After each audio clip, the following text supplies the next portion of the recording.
Alright guys, it's William Jiaming from LearnFrenchFree.com, and I want to talk a little bit about hyperinflation economics and how different accounting methods process this kind of information. Okay, so first let's just quickly talk about the US GAAP, because US GAAP is fairly easy, and I'm going to tell you the reason why.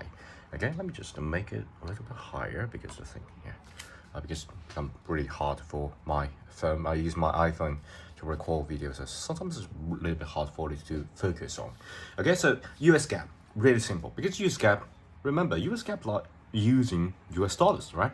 And US dollars is highly unlikely. It's not like 100% impossible, but a highly unlikely scenario that the US will experience hyperinflation, and a lot of other countries' currency like sort of anchored to dollars. So if US economy is like experience hyperinflation, everyone else countries are likely to experience hyperinflation, and if everyone is anchored to US dollars, then nothing will change.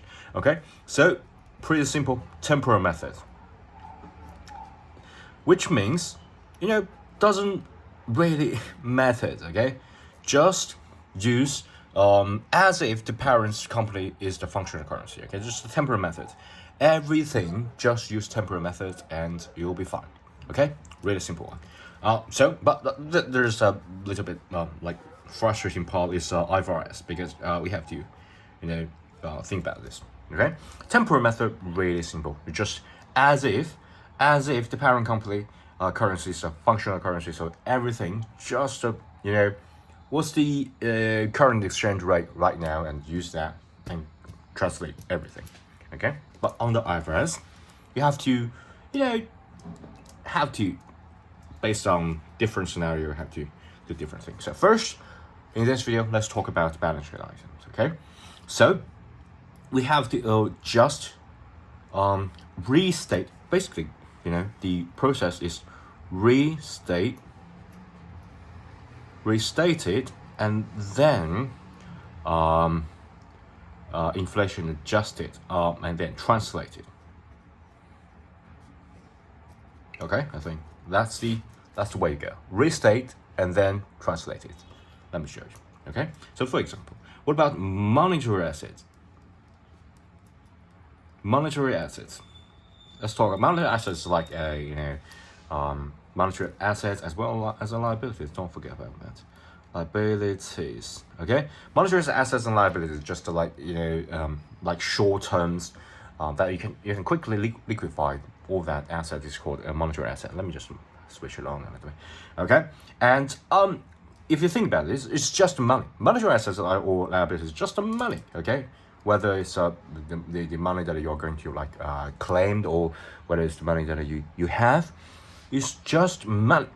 If you think about money in a really hyperinflationary environment, the money is a kind of thing that you don't want to hold, because $100 is $100, right? Even though you're in hyperinflationary environment, you still got $100. So that's it's not restated because it's just the money. Okay, not restated. You hold $100, you can buy say 10 hamburgers, 10 Big Mac. Okay, but in a hyperinflationary environment, maybe just a few days later, a few weeks later, you will just be able to just buy one hamburger. Okay, because 10 hamburger become one hamburger, and still you are holding that amount of money, so there's nothing you can do, because you are not put the money into buy some property. Okay, it's not a thing, right? It's just the money.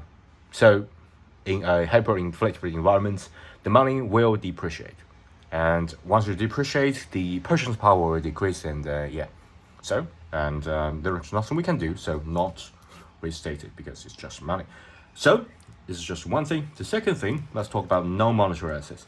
So non-monetary assets.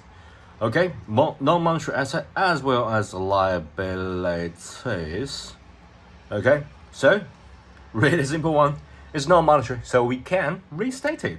Okay, restate it.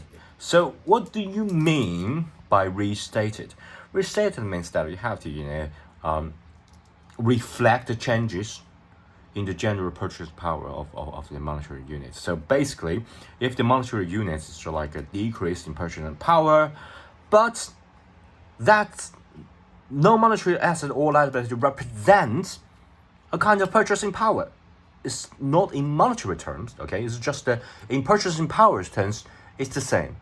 And you have to restate it and change that to the ever-changing monetary terms, okay? So what do you mean by this? What do I mean by this? Okay, let me just show you. So for example, you got 10 hamburgers, all right? Non-monetary asset. Hamburgers is a non-monetary asset, okay? So you got 10 hamburgers. Right now, you got 10 hamburgers. So for example, like hyperinflated environment, okay? So you got like 1 week later, and you still got the 10 hamburgers, right? Even though it maybe, become bad hamburgers, doesn't really matter, okay? So just assume the hamburger is still there. And even though you got 10 hamburgers, but if you want to buy hamburgers at time 0, you might use, say, I'm not sure, $100 to buy 10 hamburgers. But in 1 week later, still got 10 hamburgers. But if you sell that, you can get $100,000,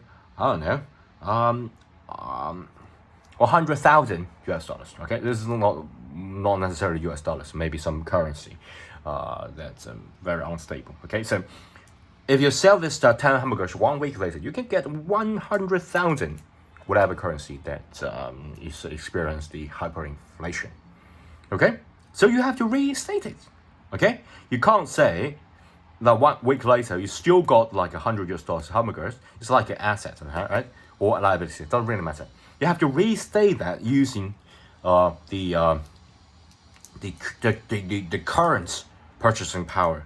Purchasing power is kind of change. Is using the monetary metric that under the hyperinflation environment.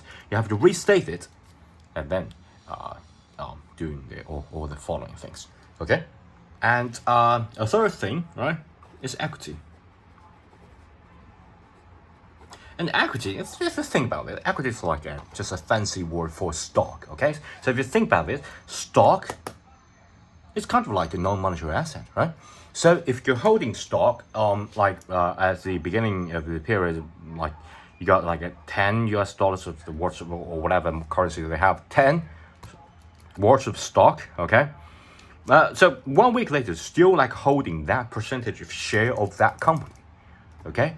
The percentage, the ownership does not change. If it does not change, you're still holding that. But if you like sell that in monetary terms, you have to sell a little bit more because the purchasing power doesn't change, but the purchasing power of the stock doesn't change. But the money sort of depreciates rapidly. So maybe you have to buy using 100, whatever currency you have to buy this one stocks, but 1 week later still got 10 stock, but right now you got the 100,000 whatever currency you can sell them, okay? So you have to restate it, okay? Currency, you have to restate it, okay? Really simple one, because it's like a non-monetary asset. But if you think about it, if you restate it, and it's like a foreign exchange problem. So after you've restated and then you consider the foreign exchange rate, then you can consolidate it back to your parent company. Okay, that's balance sheet point of view. Hope this helps. Please give me a thumb up, subscribe to my channel. Okay, thanks, bye.